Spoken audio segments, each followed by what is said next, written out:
नमस्कार। DElEd versus BEd विवाद मामला सुप्रीम कोर्ट से लोक अदालत में पहुंचा। आखिर ये लोक अदालत वाला क्या मामला था? जब सुप्रीम कोर्ट ने 11 अगस्त 2023 को फैसला दे दिया, उसके बाद लोक अदालत क्यों? दूसरा, कई राज्यों के सांसद, कई जगह के सांसद भारत सरकार के शिक्षा मंत्री जी को पत्र लिख रहे हैं। क्या अभी इस समय बीएड शामिल हो सकती है? सबसे बड़ा सवाल। दूसरा सबसे बड़ा ये सवाल, 2018 से 23 के बीच में किए हुए बीएड धारियों को क्या उनको योग्य किया जा सकता है? इसी के साथ पंजाब की 2364 भर्ती को लेकर, मध्य प्रदेश की एसएलपी को लेकर हाईकोर्ट के जजमेंट के खिलाफ और छत्तीसगढ़ के मामले को लेकर इस वीडियो में विस्तार से चर्चा करूंगा। कई राज्यों का मामला है, 3 राज्यों के मामले को लेकर लोक अदालत और सांसद महोदय जो पत्र लिख रहे हैं, इनको लेकर मैं इस वीडियो में विस्तार से चर्चा करूंगा। जब से यूपी के एक सांसद महोदय चंद्रशेखर आजाद जी, श्रीमान जी ने पत्र लिखा भारत सरकार के शिक्षा मंत्री जी को, एक और सांसद महोदय जी ने लिखा। उसके बाद काफी डीएलएड वालों के कई दिनों से मैसेज आ रहे थे कि सर ये बीजेपी में कुछ बीजेपी के समर्थन में या विरोध में, लेकिन ये पत्र लिख रहे हैं, आवाज बन रही है। और आरएलडी जो जयंत चौधरी जी से भी मिले बीएड के लोग कि सर ये वो राज्य शिक्षा मंत्री हैं शायद, तो बीएड कहीं ऐसा नहीं हो शामिल हो जाए, कहीं ऐसा नहीं हो कि 2018 से 23 वालों को कि भाई इनके बीच में जो बीएड करी उनको मान्य कर दिया जाए। ये तमाम सवाल हैं। इन सवालों को लेकर इस वीडियो में विस्तार से चर्चा करूंगा। यदि आप मेरे चैनल पर पहली बार जुड़े हैं तो चैनल को सब्सक्राइब कर लें ताकि लेटेस्ट जानकारी आपको मिलती रहे तमाम राज्यों को लेकर। अब इन सभी बिंदुओं पर पॉइंट वाइज चर्चा करेंगे। सबसे पहले लोक अदालत के मामले को लेकर चर्चा कर लेता हूं। और काफी चर्चा हुआ है, एक नोटिस वायरल हुआ आपकी स्क्रीन पर है, जब वो लोक अदालत का मामला नोटिस शामिल हुआ और पहुंचा कि हम लोक अदालत में। अभी हाल ही में सुप्रीम कोर्ट में जस्टिस सुधांशु धूलिया जी के बेंच में कोई सर्विस मैटर था जिसको लोक अदालत में भेज दिया गया। जब बेंच में हियरिंग में आया तब पता चला कि मैटर तो लोक अदालत में पहुंचा हुआ है। तब धूलिया जी ने कहा कि सर्विस मैटर कैसे लोक अदालत में पहुंच गया। रजिस्ट्रार साहब को सुप्रीम कोर्ट ने तलब कर लिया कि आप सर्विस मैटर को कैसे लोक अदालत में भेज दिया, क्या हुआ। तो लोक अदालत में स्पेशली जो विवाद जमीन के, संपत्ति के या पारिवारिक के या बाद में कोई क्रिमिनल मैटर हो, वैसे मामले लोक अदालत में भेजे जाते हैं। असली में वास्तविक में बात की जाए तो लोक अदालत में एक दो पार्टियों को बैठ करके समझौता कराया जाता है और उसमें कुछ मीडिएटर होते हैं जो सुप्रीम कोर्ट या कोर्ट की तरफ से ही होते हैं, उसमें समझौता कराया जाता है। अब डीएलएड वर्सेस बीएड विवाद में क्या समझौता करवाएंगे? कानून रद्द कराने वाला तो डीएलएड अभ्यर्थी था और कानून बनाने वाली भारत सरकार थी और एनसीटी थी, दोनों बीएड के पक्ष में। सुप्रीम कोर्ट ने रद्द किया। अब समझौता बीएड और डीएलएड कैंडिडेट के बीच में हो, भाई वो तो एनसीटी और भारत सरकार तो उनके साथ ही थी, कानून लेकर आई थी, उसके और बीएड के बीच में क्या समझौता होगा? समझौता तो भी डीएलएड ने रद्द करवाया कि भाई आप मान जाओ, आप गुस्सा मत करो, इनको योग्य हो जाने दो। एनसीटी हम बीएड बोले हमारे साथ, वो समझौता कभी नेवर पॉसिबल। तो लोक अदालत में सर्विस मैटर के कभी समझौते के मामले नहीं जाते, वो जाते हैं जो क्रिमिनल, संपत्ति विवाद, जमीन जायदाद से जुड़े या कोई क्लेम के मामले हो, वहां पर लोन के मामले हो, वैसे मामले जाते हैं। पारिवारिक मामले हो, तलाक के मामले हो, वो लोक अदालत में समझौते करवाए जाते हैं। जैसे लोन के मामले हो, डिफॉल्टर हो गया, बैंक और उनके बीच में समझौता करा दिया, तो ऐसे मामले लोक अदालत में जाते हैं। तभी जस्टिस सुधांशु धूलिया की बेंच में जब सर्विस वाला मामला गया तब यह मामला उठा। और ये नहीं है कि डीएलएड का ही मामला लोक अदालत में भेजा गया, नहीं। राजस्थान की पशु चिकित्सा अधिकारी भर्ती और तमाम भर्तियां जो कट ऑफ के विवाद को लेकर चल रही थी, लेकिन उसमें जो इंटरव्यू के 40% और 20% एकेडमिक मार्क पहले जोड़े जाए, इंटरव्यू के बाद में लिए जाए, इस विवाद को लेकर मामला सुप्रीम कोर्ट पहुंचा हुआ है। उस मामले में भी उन कैंडिडेट को लोक अदालत में मैटर भेज दिया, उनको नोटिस तामील हुआ था। तो जो भी चल रहे थे वहां से सभी को भेजे गए। तो उस लोक अदालत में कुछ नहीं होना। मेरा कहने का मतलब ये है, जो मामला गया था लोक अदालत में, इस मामले में कुछ नहीं हो सकता, क्योंकि supreme court already issue decide कर चुकी है। अब सांसद महोदय ने जो पत्र लिखा, उन्होंने मोस्टली बीएड ने अपना एक ज्ञापन दिया। उन्होंने कहा कि सर, हम 2018 के एनसीटी के नोटिफिकेशन को देखकर हमने बीएड करी। 28 जून 2018 के अधिसूचना को देखकर, नोटिफिकेशन को देखकर, गजट पत्र को देखकर हमने बीएड करी। हमने लोन लेकर किया, हमने कर्ज लेकर किया।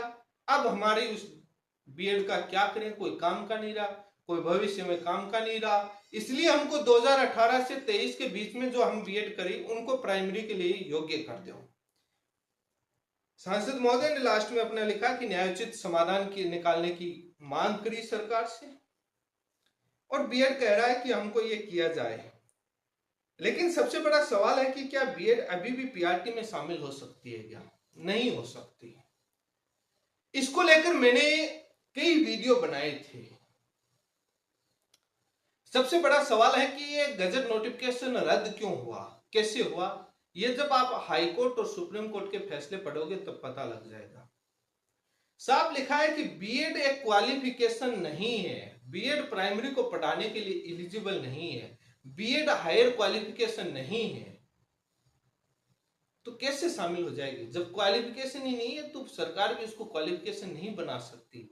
हायर नहीं है तो हायर भी नहीं बना सकती, तो नहीं हो सकते। सुप्रीम कोर्ट का फैसला बहुत, मैंने ये इस बात पर जब फैसला आया था सुप्रीम कोर्ट से 11 अगस्त 2023 को, तब मुद्दा उठा था कि संसद से बिल लाकर फैसले को पलट दिया जाए। तब भी मैंने कहा था कि नहीं पलटा जा सकता, और आप देखा।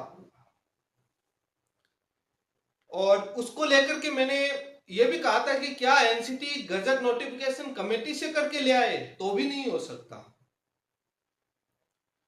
हायर नहीं है, क्वालिफिकेशन नहीं है, नहीं बन सकता।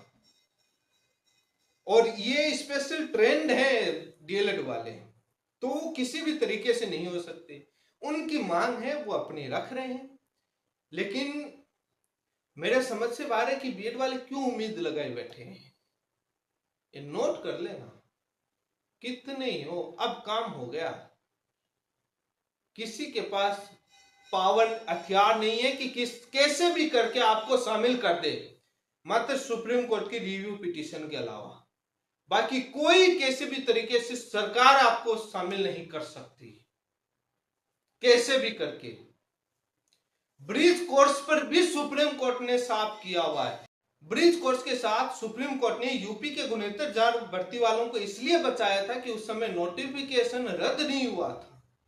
वो भी उसमें साफ कहा है कि ब्रिज कोर्स को लेकर जस्टिस सुधांशु धूलिया ने साफ कहा है कि ऐसे नहीं हो सकता 6 महीने का किसी को करवा करके आप ऐसे योग्य बना दोगे, योग्यता हासिल हो जाएगी। वो एक अल्टरनेट सॉल्यूशन होता है जब ऐसी समस्याएं आती हैं जो बहुत पहले से चलती हुई आ रही हैं। तो क्वालिफिकेशन नहीं बना सकते कि ब्रिज कोर्स करवा करके बीएड को क्वालिफिकेशन बना दी जाए, वो भी नहीं बन सकती। तो जो उम्मीद लगाए बैठे हैं वो उन नेताओं के चक्कर में नहीं आए। बात सत्य है, नहीं हो पाएंगे। ये बात मैं सत्य कह रहा हूं। अब उन नेताओं का तो काम क्या है कि पॉपुलैरिटी उनका फड़ी बैठे हैं, कुछ तो करें।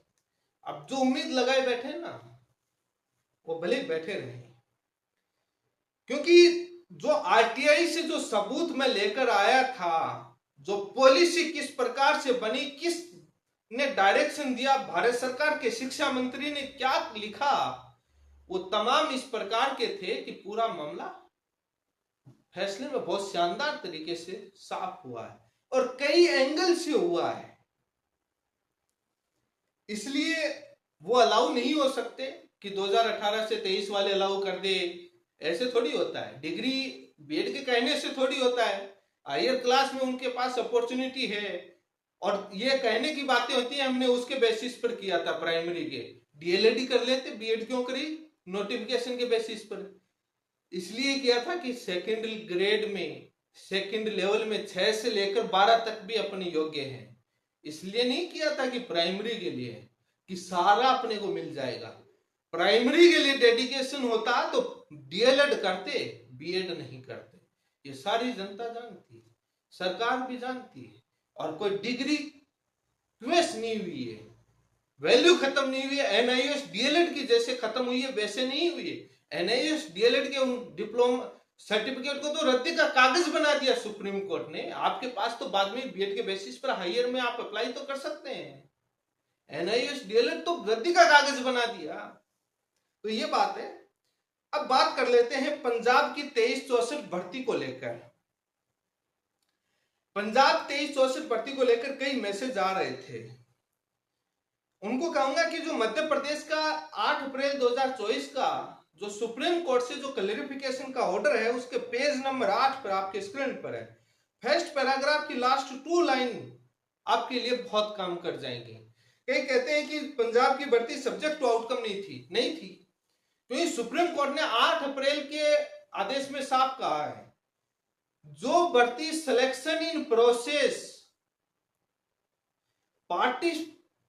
सिलेक्शन इन प्रोसेस या जो पार्टिसिपेशन इन प्रोसेस में है, मतलब भर्ती प्रक्रिया ऑन गोइंग में, जो प्रोसेस में भाग लिया है, एग्जाम दिया हो, रिजल्ट आ गया, ज्वाइनिंग नहीं हुई हो, जो प्रोसेस में participation in process, selection in process में उस स्टेज पर है, वो किसी भी तरीके से बीएड वाले अपॉइंटमेंट नहीं ले सकते। उन्होंने कहा कि जो हमने 8 अप्रैल के आदेश में जो बीएड वालों को बचाया है वो इस आदेश का बेनिफिट नहीं ले सकते प्रेजेंट ऑर्डर का, मतलब बीएड वाले ज्वाइनिंग नहीं कर सकते।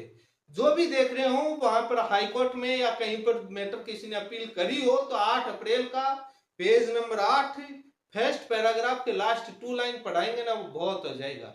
क्योंकि 2364 भर्ती में ज्वाइनिंग नहीं हुई।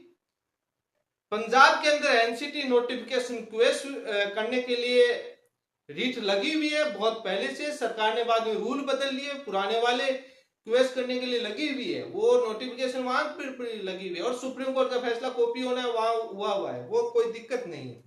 लेकिन 2364 भर्ती सब्जेक्ट टू आउटकम होने की जरूरत ही नहीं है क्योंकि सुप्रीम कोर्ट ने 8 अप्रैल के आदेश में साफ कहा है कि selection in process, participation in process में जो भर्तियां हैं वो इस हमारे जो बीएड को बचाने वाले जो ब्रिज कोर्स के साथ हमने जिन लोगों को बचाया वो इस आदेश का बेनिफिट नहीं ले सकते, वो नहीं बच सकते, उनको बाहर होना पड़ेगा। तो 2364 भर्ती सब्जेक्ट टू आउटकम हो या नहीं हो कोई मतलब नहीं रहता क्योंकि वो सिलेक्शन इन प्रोसेस में किसी भी कारण से वो भर्ती अटकी हुई थी, ज्वाइनिंग तो नहीं हुई थी, अपॉइंटमेंट लेटर तो जारी नहीं हुए, ज्वाइनिंग तो नहीं किया, अपॉइंटमेंट तो नहीं हुए, तो सिलेक्शन इन प्रोसेस ही माना जाता है जब तक अपॉइंटमेंट नहीं होते तो वहां बेनिफिट नहीं मिल सकता और बीएड वाले नहीं हो सकते। वो तो बहुत पंजाब का मैटर तो एक बहुत सिंपल हो गया 2364 वाला। मध्य प्रदेश की जो हाईकोर्ट वाले बहुत सारे यूट्यूब पर और बहुत सारे मैसेज टेलीग्राम पर भी डीएलएड वालों को कहना चाहूंगा, वैसे आपके समिति के टीम के लोगों ने ग्रुप बना रखे होंगे, वहां इंफॉर्मेशन जैसे भी जो अपडेट आएगी वो दे दी जाएगी। बहुत सारे प्राइवेसी कारण होते हैं। मैं इतना ही कहना चाहूंगा कि मैटर प्रोसेसिंग में है और जब उचित समय जब उचित होगा तब आपको वहां की टीम आपको सूचित कर देगी। मैटर प्रोसेसिंग में कोई ढिला नहीं है, कोई ऐसा नहीं है कि कुछ काम नहीं हो रहा, काम जारी है। बहुत सारे कारण हैं, वो समय पर अवगत होंगे। छत्तीसगढ़ वाले मामले पर बीएड वाले वहां पर जस्टिस सुधांशु धूलिया जी की बेंच में जब वो मैटर लगा और 28 अगस्त को गया, राज्य सरकार के एसएलपी के बाद ने तारीख ली, उसके बाद वहां के ग्रुप में चला कि हम बेंच चेंज करवाएंगे। सरकार पर दबाव बनाया कि धूलिया जी की बेंच के अलावा विक्रमनाथ जी की बेंच में लेकर जाओ। उनके मन में था कि बेंच चेंज होने से कुछ फायदा मिल जाएगा, बहुत चला था बेंच चेंज का, ले लिया फायदा। जस्टिस विक्रमनाथ जी की बेंच ने तो बहुत अच्छा कहा, बहुत अच्छा आदेश में भी लिखा, कहा ही नहीं कि राज्य सरकार सुप्रीम कोर्ट ने कहा कि राज्य सरकार हाई कोर्ट के आदेश को इंप्लीमेंट करे और जो भी होगा वो subject to outcome supreme Court की याचिकाओं के एसएलपी के अधीन हो जाएगा। राज्य सरकार को सुप्रीम कोर्ट का आदेश की पालना करने को कह दिया, इंप्लीमेंट करने को, लागू करने को कह दिया। ले लीजिए दूसरी बेंच से बेनिफिट शानदार मिला होगा। बहुत मैं देख रहा था, मुझे बहुत सारी वो जान, तो अब इंप्लीमेंट होगा या नहीं होगा, देखो वो सरकारें तानाशाही करती हैं, वो बहुत सारी चीजें हैं, कंटेम्प्ट वाली में बहुत सारी चीजें हैं, उन पर विचार किया जा रहा है, करेंगे, क्योंकि एक मिनिमम टाइम, उसके बाद नोटिस इश्यू, इतने में नेक्स्ट डेट, क्या हो सकता है, सरकार को नोटिस देना, तमाम बहुत सारे चीजें हैं कि किस प्रकार से उसको किया जा सकता है, उसको कर रहे हैं। सरकार ना माने तो उसके जो भी सुनवाई होगी उसमें उसको जवाब देना होगा कि सरकार ने सुप्रीम कोर्ट के दिए गए आदेश, जस्टिस विक्रमनाथ जी के बेंच में दिए गए आदेश को क्यों फॉलो नहीं किया, जब subject to outcome supreme court ने रखा और कहा कि हाईकोर्ट के आदेश को इंप्लीमेंट किया जाए, क्यों नहीं किया। इस बात का जवाब सरकार को देना होगा जब सुप्रीम कोर्ट में सुनवाई होगी 28 अगस्त को। तो ये बात है, तो टाइम लग सकता है, सत्यमेव जयते, कई चीजें, आप भारत सरकार, राज्य सरकार और बीएड तीन से लड़ रहे हैं, आप अकेले डीएलएड है, इसलिए समय और तो लगेगा ही, ताकत वो तीन है, उनकी तानाशाही, वो सत्ता में बैठे हैं, आप एक गरीब बेरोजगार हैं। धैर्य रखें, सारी चीजों पर मैंने अपडेट दी है, मुझे नहीं लगता कि अब कोई पॉइंट इसके अंदर रहा होगा। जो भी बाकी अपडेट आएगी आपको समय समय पर दे दी जाएगी।